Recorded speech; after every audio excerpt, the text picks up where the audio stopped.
नमस्कार, मैं आशित त्यागी युग करवट यूट्यूब चैनल पर आपका स्वागत करता हूं। पहले आज का बुलेटिन।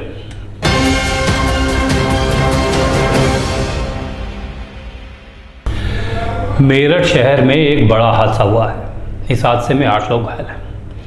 यहां रैपिडेक्स कॉरिडोर कंस्ट्रक्शन साइट पर स्पोर्ट्स स्ट्रक्चर गिर गया। घटना सुबह 3 बजे की है। उस समय स्लैब पर कंक्रीट डालने का काम हो रहा था, जिससे एक पिलर गिर गया और पिलर के साथ स्ट्रक्चर भी नीचे आ गया। 8 मजदूर गंभीर रूप से घायल हुए हैं। मेरठ में रैपिडेक्स के कॉरिडोर कंस्ट्रक्शन की साइट पर आज सुबह एक बड़ा हादसा हो गया। साइट पर काम करते समय अचानक पिलर का लेंटर गिर गया। लेंटर गिरने से 8 मजदूर घायल हो गए। सभी को इलाज के लिए अस्पताल में भर्ती कराया गया है। शताब्दी नगर की साइट पर L&T कंपनी का स्लैब डालने का काम चल रहा है। रात करीब 12 बजे से कंक्रीट डालने का काम शुरू हो गया था। आज सुबह लगभग 3 बजे उसका टेम्पररी सपोर्ट स्ट्रक्चर नीचे गिर गया। इससे काम करने वाले 8 मजदूर घायल हो गए, जिनमें से 2 को गंभीर चोटें आई हैं। गनीमत ये रही कि हादसे के समय वहाँ से सामान्य ट्रैफिक नहीं जा रहा था। ऐसा होता तो बड़ी दुर्घटना हो सकती थी। ब्यूरो रिपोर्ट, युग करवट। आज सावन का दूसरा सोमवार रहा, साथ ही अमावस्या भी थी। दोनों को मिलकर एक दुर्लभ योग बना। श्रद्धालु सुबह से ही मंदिरों में जुटने लगे थे। दुधेश्वर मंदिर में हजारों लोगों ने जलाभिषेक किया। सावन के दूसरे सोमवार को भगवान शिव का जलाभिषेक करने के लिए दुधेश्वर मंदिर में श्रद्धालुओं की भीड़ रही। सुबह सवेरे से ही श्रद्धालु अभिषेक के लिए लाइन में लग गए। सुबह करीब 3 बजे दुधेश्वर वेद विद्यापीठ के आचार्य और छात्रों द्वारा विधि विधान से पंचामृत द्वारा भगवान दुधेश्वर का अभिषेक किया गया। उसके बाद श्रद्धालुओं के लिए कपाट खोले गए। आज सुबह 10 बजे के आसपास बारिश शुरू हो गई, लेकिन श्रद्धालु बारिश में भी डटे रहे। मंदिर के महंत नारायणगिरी महाराज ने बताया कि सावन का महीना भगवान शिव को बहुत प्रिय है और इस महीने में आने वाले सोमवार उन्हें अधिक प्यारे होते हैं। इस दिन भगवान भोले का जलाभिषेक करने से व्यक्ति को दैविक और भौतिक पापों से मुक्ति मिलती है। ये भगवान शिव का पूजा करने से काल सर्प योग है, शनि का दोष है, बहुत सी प्रकारों का जो हमारा जो एक तरह से मान लीजिए कोई गुप्त शत्रु है, वो जो है चुपके वार करना चाहता है, तो उसका निवारण के लिए भी श्रावण महीने में ये जो सोमवती अमावस्या है, पूजा करने से सब प्रकारों का विकार क्लेश वगैरह नष्ट होते हैं। सावन के सोमवार को शिव मंदिरों में जलाभिषेक करने के लिए भक्तों की भीड़ सबसे अधिक रहती है। इस बार चतुर्दशी का जलाभिषेक रविवार रात 10 बजे तक चला। अगले दिन सावन का सोमवार होने के कारण लोगों की लाइन सुबह से ही लग गई थी। इसीलिए पुलिस ने मंदिर में लगी बैरिकेड्स नहीं हटाए, ताकि लोगों को किसी प्रकार की समस्या न हो। जस्सीपुरा से लेकर मंदिर परिसर तक बैरिकेड से भक्त मंदिर के अंदर पहुँच पाए। यहाँ पुलिस, सिविल डिफेंस के स्वयंसेवक व्यवस्था में जुटे रहे। ब्यूरो रिपोर्ट, युग करवट। गाजियाबाद विकास प्राधिकरण द्वारा समाधान दिवस का आयोजन किया गया। इसमें शहर के लोग GDA से संबंधित अपनी समस्याएं दर्ज कराते हैं। इसमें म्यूटेशन और अवैध कब्जे को लेकर ज़्यादा शिकायतें आईं। उधर तहसील की तरफ से संपूर्ण समाधान दिवस का आयोजन भी हुआ। गाजियाबाद विकास प्राधिकरण में समाधान दिवस का आयोजन किया गया। प्रत्येक सोमवार को GDA में आवंटियों की म्यूटेशन और कब्जा आदि की समस्याओं को लेकर इस दिवस का आयोजन होता है। GDA के कई विभागों, जिनमें नियोजन विभाग, प्रॉपर्टी, इंजीनियरिंग आदि के अधिकारी इसमें शामिल रहे। सुबह 10 बजे से 2 बजे तक समाधान दिवस का आयोजन किया गया। इस दौरान कई आवंटियों ने अपनी समस्याएं दर्ज कराईं। मौके पर ही कई समस्याओं का समाधान कर दिया गया। इसके साथ ही तहसील की ओर से भी संपूर्ण समाधान दिवस लगाया गया। इसमें प्रशासन के अधिकारियों ने लोगों की समस्याओं को सुना और उनके समाधान के निर्देश दिए। ब्यूरो रिपोर्ट, युग करवट। आज सुबह NCR के कई इलाकों में जोरदार बारिश हुई। गाजियाबाद में इसका व्यापक असर दिखाई दिया।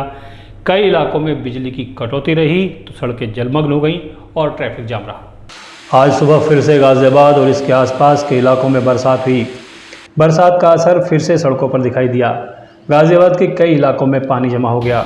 सड़कों पर हुए जलमग्न से कई स्थानों पर यातायात जाम रहा। इससे वाहन चालकों समेत पैदल यात्रियों को भी परेशानी हुई। इस वजह से कई इलाकों में विद्युत आपूर्ति भी बाधित रही। बिजली की कटौती से लोगों को पानी की किल्लत भी झेलनी पड़ी।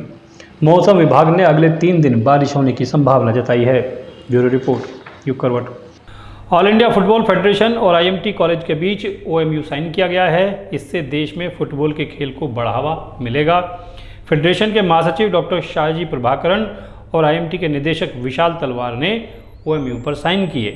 इस अवसर पर IMT sports research centre head doctor Kanishk Pandey भी मौजूद रहे। भारत में फुटबॉल को बढ़ावा देने के लिए ऑल इंडिया फुटबॉल फेडरेशन और आईएमटी के बीच ओएमयू साइन हुआ है।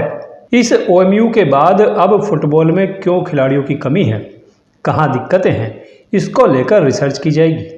ऑल इंडिया फुटबॉल फेडरेशन और आईएमटी के बीच जो ओएमयू साइन हुआ है उसमें फेडरेशन के महासचिव डॉक्टर शाहजी प्रभाकरण और आईएमटी के निदेशक डॉक्टर विशाल तलवार ने हस्ताक्षर किए। यहाँ डॉक्टर शाहजी प्रभाकरण ने कहा कि यह भारत के लिए पहला उदाहरण है जब एक नामचीन एजुकेशनल संस्थान खेलों को आगे बढ़ाने के लिए आया है और उस पर वैज्ञानिक ढंग से शोध का काम कर रहा है। उन्होंने कहा कि फुटबॉल अभी भी अन्य खेलों के मुकाबले काफ़ी पीछे है, इसलिए संस्थान के सहयोग से इस खेल को अधिक से अधिक खिलाड़ियों तक पहुंचाया जा सकता है। फुटबॉल रिसर्च और जो आईएमटी गाजियाबाद के उनका जो स्ट्रेंथ है बिजनेस एरियाज पे, मार्केट एरियाज पे और रिसर्च एरियाज पे, तो इस ये जो फुटबॉल फेडरेशन और आईएमटी गाजियाबाद के लिए एक बड़ा दिन है, क्योंकि इस कोलैबोरेशन के द्वारा हमें उम्मीद है कि हम फुटबॉल को और मजबूत कर सकते हैं इंडिया में। निदेशक विशाल तलवार ने कहा कि आईएमटी एकेडमिक्स के साथ साथ इसी तर्ज पर खेलों को भी आगे बढ़ाने के लिए काम कर रहा है। आईएमटी स्पोर्ट्स रिसर्च सेंटर के हेड डॉक्टर कनिष्क पांडे ने बताया कि संस्थान और फेडरेशन ने इस सेंटर को दायित्व सौंपकर गौरवान्वित किया है। भारत को 2047 में फुटबॉल की महाशक्ति बनाने के लिए योजनाएं बनाई जाएंगी और उन्हें क्रियान्वित भी किया जाएगा। देखिए, ये जो अग्रीमेंट साइन हुआ है ये 3 साल का अग्रीमेंट है और रिसर्च के इम्पोर्टेंट पॉइंट्स यही हैं कि कैसे आपको किसी एक पर्टिकुलर गेम यानी फुटबॉल को आगे कंट्री में डेवलप करना है, क्या क्या गैप्स हैं जो इंडियन फुटबॉल में एग्जिस्ट करते हैं। आज अगर बच्चे कम फुटबॉल खेल रहे हैं तो क्यों खेल रहे हैं, तो सबसे पहला इसमें काम होगा कि प्रॉब्लम एरियाज आइडेंटिफाई किए जाएंगे, फिर उनको प्रॉब्लम्स का सलूशन निकालेंगे। इस मिशन का motto improving Indian football through research centre और इनोवेशन है। ओएमयू के तहत जमीन स्तर पर फुटबॉल को बढ़ावा देना, अनुसंधान करना, फुटबॉल से संबंधित साहित्य का विकास, भारतीय फुटबॉल के मानकों को बढ़ाने के लिए नया पाठ्यक्रम, भारतीय फुटबॉल की कमियों का आकलन करना, वर्तमान और पूर्व खिलाड़ियों के रोजगार के अवसर उपलब्ध कराना, खेल को बढ़ावा देना है। ब्यूरो रिपोर्ट, युग करवट। शालीमार गार्डन थाना क्षेत्र में एक अजीब मामला सामने आया है। यहाँ एक व्यापारी ने 2018 में एक महिला कारोबारी को 30 लाख रुपए उधार दिए। 18 के बाद अब 2023 तक महिला ने पैसे वापस नहीं किए, तो पैसे देने वाले ने 2.5 लाख रुपए में महिला की सुपारी दे दी। इससे पहले कि सुपारी किलर महिला की जान लेते, पुलिस ने उन अभियुक्तों को गिरफ्तार कर लिया है। सुपारी देने वाला फिलहाल पकड़ से बाहर है। इनके द्वारा 3 ऐसे व्यक्तियों की गिरफ्तारी की गई है जो एक महिला व्यवसायी के से लूट एवं हत्या के दृष्टि से थाना शालीमार गार्डन क्षेत्र में आए हुए थे। इन व्यक्तियों का नाम है नदीम, जो कि दिल्ली में फर्नीचर के व्यवसायी हैं। उसके अलावा इसके 2 कर्मचारी हैं जो इन्हीं के यहाँ इनकी गाड़ी चलाते हैं, मुजीब और इमरान। ये नदीम जो है, इन्होंने थाना शालीमार गार्डन क्षेत्र में रहने वाली एक महिला व्यवसायी जिनकी उम्र करीब 45 वर्ष है, उनको पूर्व में करीब 30 लाख रुपए उधार दे रखे थे। ये 2018 की बात है और इसके बाद से इनका कहना है कि ये पैसे इस महिला व्यवसायी ने वापस नहीं किए थे इनको, तथा इस चीज़ को लेके इनका आपस में विवाद हुआ था और इसी से खिन्न होके, इसी से गुस्सा होके नदीम ने इन दोनों व्यक्तियों को, जो इसके एम्प्लॉई हैं, इनको पिस्टल तथा कारतूस के साथ इस महिला के घर पे भेजा था। ये था बुलेटिन, अब खबरों का पोस्टमार्टम।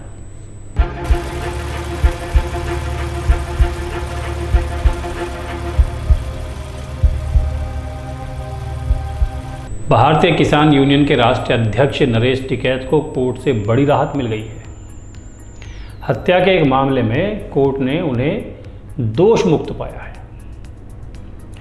दरअसल उत्तर प्रदेश के मुजफ्फरनगर में किसान नेता जगबीर सिंह की हत्या हो गई थी। इसी मामले में आज अदालत का फैसला आया जिसमें नरेश टिकैत को दोष मुक्त किया गया।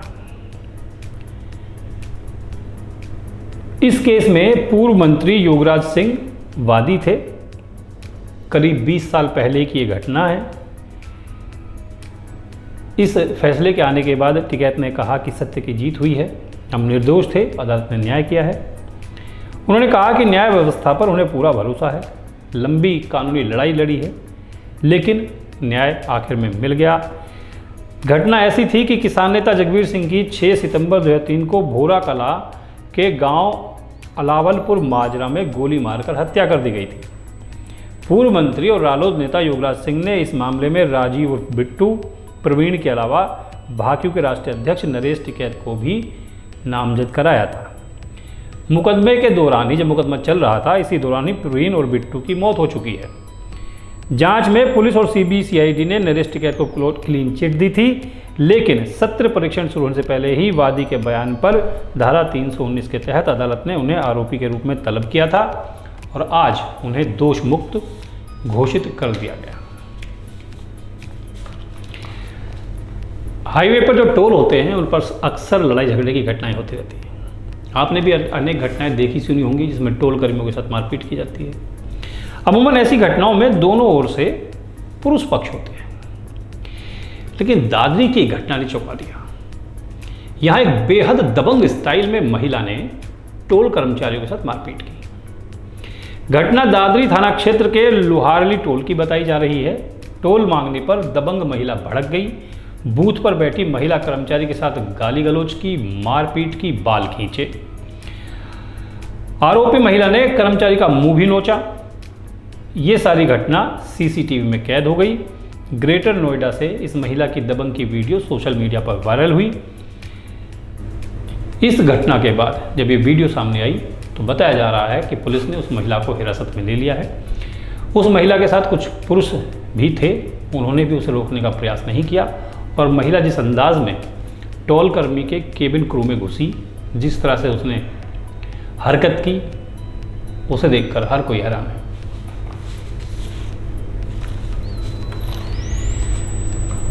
पाकिस्तान से अपने 4 बच्चों के साथ भारत आई सीमा हैदर की कहानी खत्म होने का नाम नहीं ले रही है।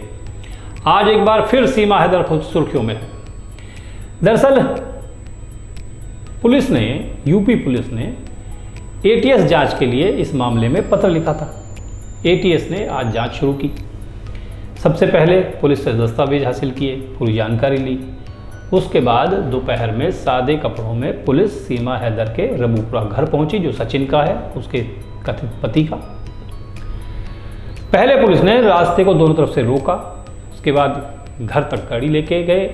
सीमा को, सीमा के पति सचिन को, सचिन के पिता को पुलिस गाड़ी में लेकर चली गई। किसी को कुछ पता नहीं चला। इसके बाद बाकी जो घर में लोग हैं उन्होंने अंदर से घर को बंद कर लिया है। वो मीडिया से या किसी भी व्यक्ति से बात करने के लिए तैयार नहीं है। सीमा हैदर का मामला अब एटीएस के पास है।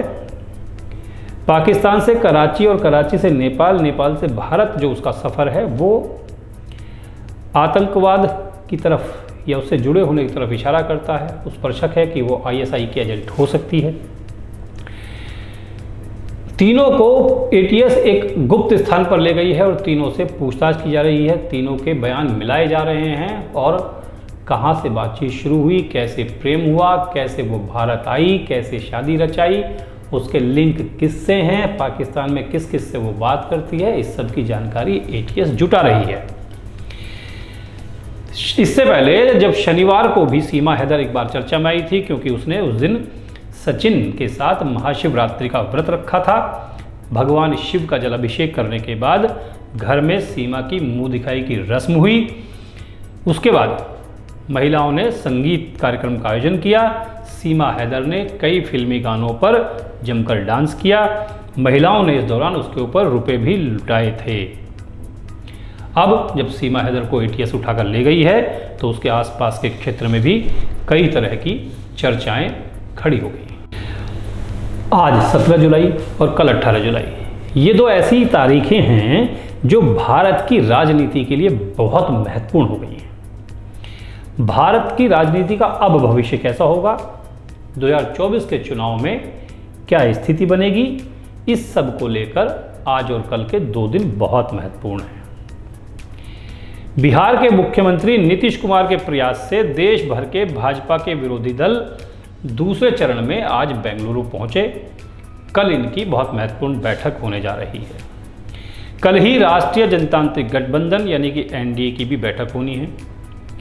एनडीए की बैठक में जिन नेताओं को बुलावा मिला है या जो मोदी के समर्थन में नजर आ रहे हैं, उन्हें लेकर भी एक केंद्रीय मंत्री और एक पूर्व केंद्रीय मंत्री नाराजगी जता चुके हैं। मतलब कि अगर विपक्ष में सब कुछ ठीक नहीं है तो सत्ता पक्ष के साथियों को लेकर भी कहीं ना कहीं कुछ गड़बड़ है। दरअसल चिराग पासवान की जैसे जैसे भाजपा से नज़दीकी बढ़ रही है, उनके चाचा और केंद्रीय मंत्री पशुपति पारस बहुत परेशान हैं। दिवंगत नेता रामविलास पासवान के भाई का पूरा कुनबा ही गुत्थम गुत्था हो रहा है। पारस को दिवंगत रामविलास पासवान के बेटे और सांसद चिराग पासवान की एनडीए में हो रही एंट्री से परेशानी है। 8 जुलाई को जब एनडीए ने चिराग को हरी झंडी दी, तभी से ये चर्चा हो गई थी कि केंद्रीय मंत्रिमंडल में चिराग को जगह दी जा सकती है। भाजपा को चाचा भतीजे के बीच पंचायत जैसी कोई बैठक करनी होगी अगर दोनों को समन्वय के साथ रखना है, या फिर ये है कि चिराग को रखना है और पशुपति को छोड़ना है, तो अलग बात है। पशुपति पहले ही ये कह चुके हैं कि अगर चिराग एनडीए की बैठक में बैठते हैं तो वो साथ नहीं रहेंगे। तो कुल मिलाकर आज और कल के दिन बहुत महत्वपूर्ण है, और कल जब सत्ता पक्ष की दिल्ली में और विपक्ष की बेंगलुरु में मीटिंग हो रही होगी तो इसके नतीजे भी जनता के सामने आएंगे। तो आज के लिए बस इतना ही। गाजियाबाद और आसपास की तमाम खबरों को देखने के लिए देखिए युग करवट यूट्यूब चैनल, और विस्तृत रूप से खबरों को जानने के लिए पढ़िए युग करवट समाचार पत्र। युग करवट यूट्यूब चैनल को सब्सक्राइब करें, वीडियो को लाइक करें, अपने दोस्तों और रिश्तेदारों के साथ शेयर करें और कमेंट ज़रूर करें। आपके कमेंट हमारे लिए बहुत महत्वपूर्ण है। नमस्कार।